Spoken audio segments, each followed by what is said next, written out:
Okay, you know those thoughts that don't stop, the ones that are leading you towards suffering and you just can't get rid of them, and they feel like they're just draining and they're like over compulsive disorder, OCD. Maybe you have OCD. I don't know. I'm not here to diagnose you or anything. But imagine this though.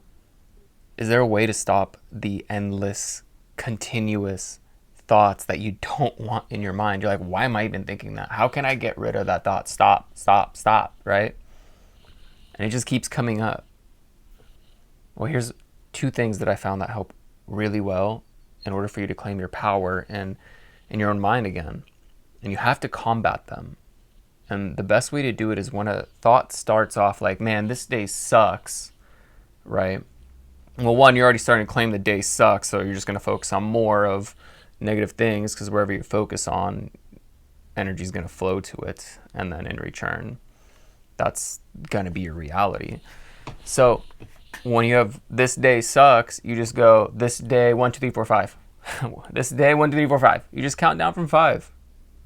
1, 2, 3, 4, 5. I just learned this one the other day, and it seems to break the pattern, right? Because you'll break that language in your mind, and you just simply go keep doing it over and over, and you find something else to do in the meantime that'll distract you, move you forward. Because that problem is not really a problem. We just make it a problem, and because of the fear of it becoming a bigger problem.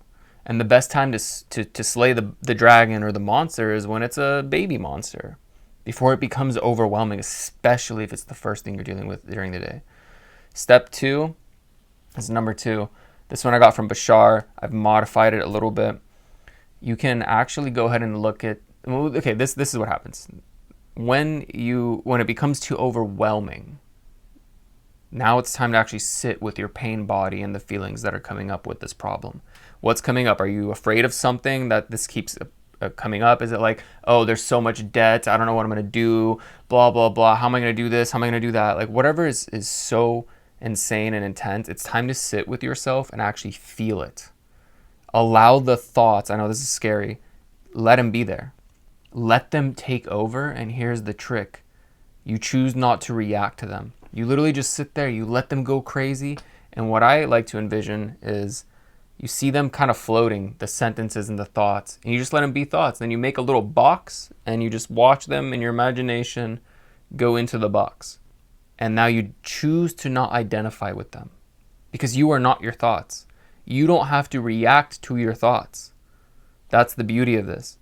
When you start adding your emotions that are like the scarcity and the fear and the overwhelmingness, it's like, what am I going to do? I'm afraid that, maybe I won't have a place to live. Maybe my business is going to go down, or how am I going to pay for that? Like those fears are the emotions that'll give power to those thoughts. So if you just let them be there and you can just feel the feelings and let the feelings go and then not identify with them, then you can choose how you want to respond moving forward.